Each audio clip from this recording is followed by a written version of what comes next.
بسم اللہ الرحمن الرحیم۔ السلام علیکم۔ ہمارا آج کا واقعہ حضرت عیسیٰ علیہ السلام کا ہے۔ عیسیٰ بابیل میں مسیحا کے آنے کی پیشین گوئی کے لیے سب سے زیادہ معروف نبیوں میں سے ایک ہے، جو اپنے لوگوں کو ان کے گناہوں سے چھڑائے گا۔ داؤد اور زکریا کے درمیان نبیوں میں سے عیسیٰ ہیں۔ محمد ابن اسحاق کے مطابق عیسیٰ علیہ السلام، زکریا علیہ السلام اور یحییٰ جان بپتسمہ دینے والے سعد کے سامنے حاضر ہوئے۔ وہ ان لوگوں میں سے ہے جنہوں نے حضرت عیسیٰ علیہ السلام اور محمد صلی اللہ علیہ وآلہ وسلم کے بارے میں پیشین گوئی کی تھی۔ بادشاہ اپنے زمانے میں حزقیہ کہلاتا تھا، وہ سنتا تھا اور عیسیٰ علیہ السلام کی اطاعت کرتا تھا، جس میں اس نے اسے ریاست کی بھلائی کے لیے اچھے کام اور برائی نہ کرنے کا مشورہ دیا تھا۔ بنی اسرائیل کے درمیان معاملات نے زور پکڑ لیا۔ بادشاہ کے پیر میں انفیکشن ہو گیا، جس سے وہ بیمار ہو گیا۔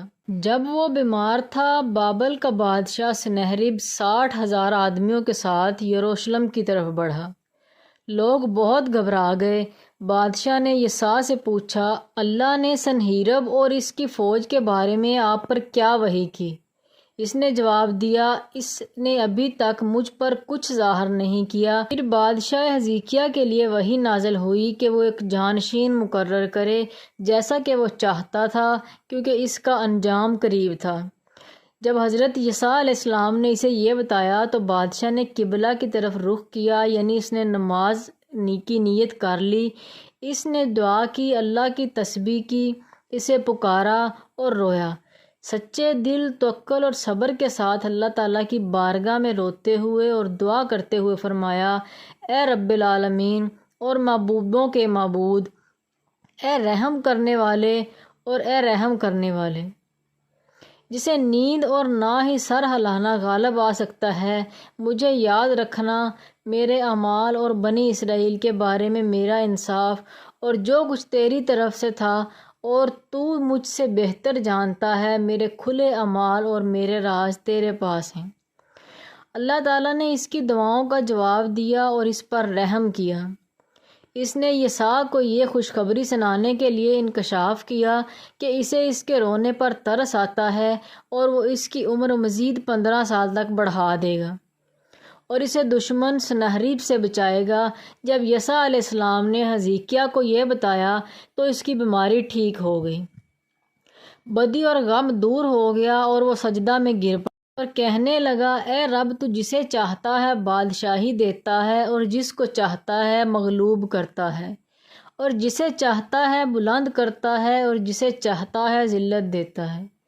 غیب اور ظاہر کا جاننے والا ہے، اور دیکھ تو ہی اول اور آخر ہے، ظاہر اور باطن ہے، تو رحم کرتا ہے اور مصیبت زدوں کی دعاؤں کا جواب دیتا ہے۔ جب اس نے اپنا سر اٹھایا تو اللہ تعالیٰ نے عیسیٰ علیہ السلام پر وحی نازل کی کہ بادشاہ کو حکم دیں کہ وہ انجیر کا پانی نکال کر اس کے زخم پر لگائیں تاکہ وہ تندرست ہو جائے۔ اس نے ایسا ہی کیا اور وہ ٹھیک ہو گیا۔ پھر اللہ تعالیٰ نے سنہیرب کے لشکر پر موت بھیج دی۔ صبح کے وقت وہ تمام لاشیں تھیں سوائے سنہیرب اور اس کے 5 ساتھیوں کے، ان میں بخت نصر شامل ہے۔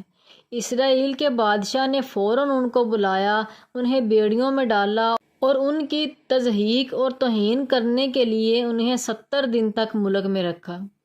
ہر روز ان میں سے ہر ایک کو جو کی روٹی کھلائی جاتی تھی۔ 70 دن کے بعد اس نے انہیں قید کر دیا۔ اس کے بعد اللہ تعالیٰ نے عیسیٰ علیہ السلام پر وحی کی کہ بادشاہ انہیں ان کے ملک واپس بھیج دے تاکہ وہ اپنے لوگوں کو خبردار کریں کہ ان کے ساتھ کیا ہوگا۔ جب وہ واپس آئے تو سنہیرب نے اپنے لوگوں کو جمع کیا اور بتایا کہ ان کے ساتھ کیا ہوا ہے۔ پادریوں اور جادوگروں نے اس سے کہا، ہم نے آپ کو ان کے رب اور ان کے انبیاء کے بارے میں پہلے ہی بتایا تھا، لیکن آپ نے ہماری بات نہیں سنی۔ یہ ایک ایسی قوم ہے جس پر اپنے خدا کے ساتھ کوئی غالب نہیں آ سکتا۔ چنانچہ سنہیرب اللہ سے ڈرتا تھا اور 7 سال بعد اس کا انتقال ہو گیا۔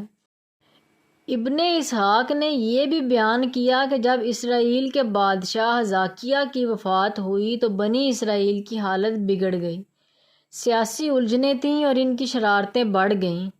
عیسیٰ علیہ السلام نے ان کو تبلیغ کی جو اللہ نے اس پر نازل کیا، انہیں راست بازی کی طرف ہدایت دی اور اللہ کے سخت عذاب سے خبردار کیا اور ڈرایا۔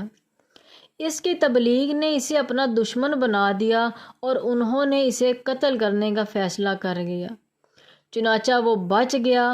بے شک ہم اللہ کی طرف سے آتے ہیں اور اسی کی طرف ہمیں لوٹ کر جانا ہے۔